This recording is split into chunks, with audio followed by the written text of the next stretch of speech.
안녕하세요. 거사불교를 공부하고 있는 제가불자 원조입니다. 부처님께서는 모든 것은 괴로움이라는 일체 계고를 설하셨습니다. 삶이 힘들고 고단하다는 건 누구나 다 아는 사실인데 왜 굳이 이런 법문을 하셨는지 이해할 수 없죠. 일반인도 다 아는 말을 왜 하셨을까요? 우리는 머리로는 알지만 가슴으로는 잘 느끼지 못합니다. 괴롭다는 건 알지만 벗어날 생각은 하지 못하죠. 부처님은 중생들이 괴로움에서 벗어나길 간절히 바라십니다.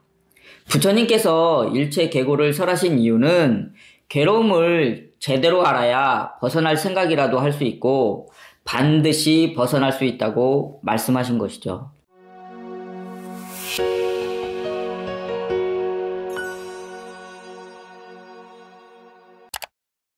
중생의 삶에는 즐거움도 있고 잠깐의 만족도 있습니다.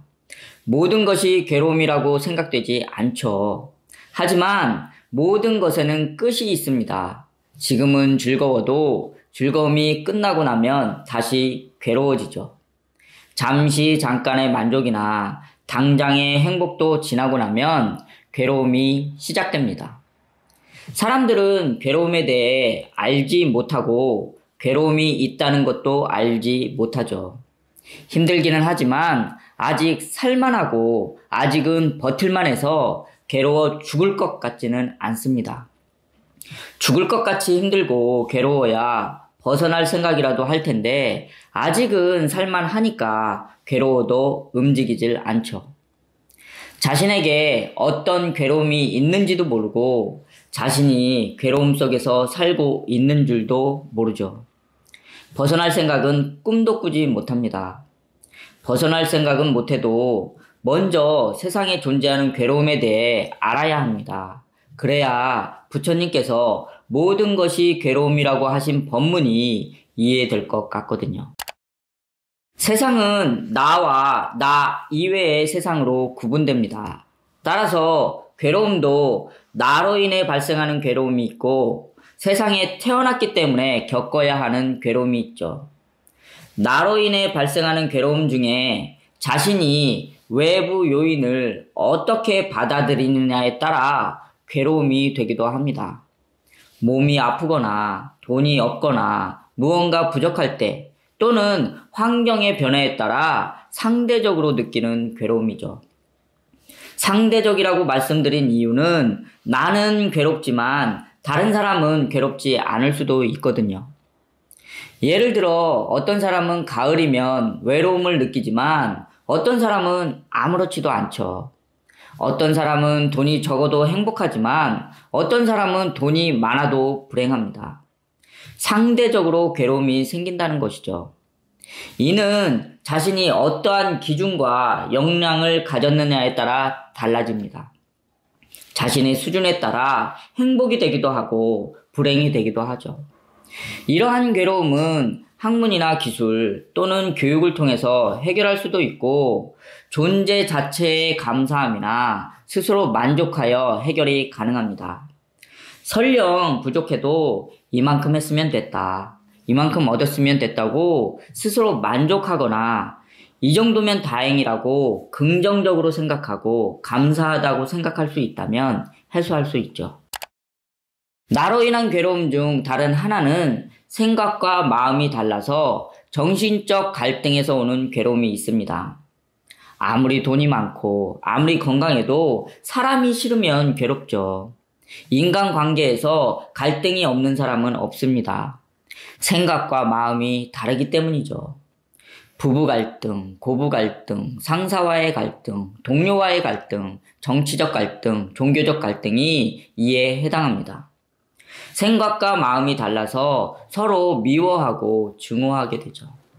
이를 극복하는 방법은 옳고 그름을 따지는 것보다는 이해하고 포용하는 것이죠. 아무리 옳은 말을 해도 상대는 변하지 않습니다. 나에게는 옳지만 상대에게는 틀릴 수도 있고요. 내가 옳다고 주장할수록 상대와 부딪히고 갈등이 생깁니다. 이런 갈등은 이해와 포용으로 없앨 수 있지만 말처럼 쉽지 않습니다. 처음에는 상대의 생각과 마음을 들어보고 그럴 수도 있겠다, 힘들었겠다 라고 경청하고 공감할 수만 있어도 상대의 마음을 열 수 있습니다. 상대의 상황을 해결하는 것도 중요하지만 상대의 말을 경청하고 상대의 감정을 공감하는 노력만 있어도 갈등과 괴로움이 사라지는 걸 느낄 수 있죠. 세상에 태어났기 때문에 겪어야 하는 괴로움이 있습니다. 나로 인해 생기는 괴로움보다 더 근원적인 괴로움이죠. 세상에 태어나면 누구나 겪어야 하는 8가지 괴로움인 8고가 있습니다. 태어나고 늙고 병들고 죽는 괴로움, 사랑하는 사람과 헤어지는 괴로움, 원망하고 미워하는 사람과 만나야 하는 괴로움, 얻고 싶은 것을 얻지 못하는 괴로움, 육신으로 인해 겪어야 하는 괴로움. 태어나면 반드시 늙고 병들고 죽어야 합니다. 사랑하지만 반드시 이별해야 하고 사랑하는 가족과 언젠가는 죽음으로 헤어지죠. 미워하는 사람과 반드시 만나야 하고 얻고 싶은 것이 있어도 원하는 만큼 얻지 못합니다. 몸이 있기에 먹어야 하고 입어야 하고 편안한 잠자리를 만들어줘야 하는데 그러지 못해서 괴롭습니다. 세상에 태어나서 겪어야 하는 괴로움이죠. 이 8가지 괴로움 중 가장 근원적인 괴로움이 생로병사입니다. 태어남으로 인해 모든 괴로움이 생긴 것이죠. 생사윤회를 끊어야만 벗어날 수 있습니다. 누구나 행복하게 살고 싶지만 행복하게 사는 방법을 모르죠. 방법을 모르면 실천할 수 없습니다. 방법을 모르면 행복해질 수 없다는 의미죠. 부처님 법문이 행복하게 사는 방법을 알려주시는 겁니다. 어떻게 하면 행복하게 살 수 있는지 법칙을 알려주는 것이죠. 무슨 일이든 법칙을 배워야 잘할 수 있고 법칙을 알아야 벗어날 수 있습니다. 부처님께서 일체계고를 설하신 이유는 이 세상에 괴로움의 세상이라고 강조하려는 것이 아니라 중생들에게 괴로움의 세상임을 분명히 알려주고 인지하게 해서 궁극적으로는 괴로움에서 벗어나게 하려는 의도입니다. 중생들은 일체계고를 잘 느끼지 못합니다. 잘 와닿지 않기 때문에 벗어나려고 하지 않죠. 먼저 이론이라도 아는 것이 중요합니다. 알아야 벗어나려는 마음도 생길 수 있죠. 반야신경에는 모든 괴로움을 제거할 수 있다고 알려주고 있습니다. 이렇게 모든 괴로움에서 벗어날 수 있다고 알려주는 종교는 불교밖에 없죠. 모든 괴로움에서 벗어날 수 있다고 알려주고 모든 괴로움에서 벗어나는 법을 알려주는 종교는 불교밖에 없습니다. 불교는 세상의 모든 지혜를 알려주는 종교죠. 신에게 빌고 의지해서 벗어나는 것이 아니라 모든 것의 실체를 낱낱이 파악하여 지혜를 얻어서 스스로 벗어날 수 있는 방법을 알려줍니다.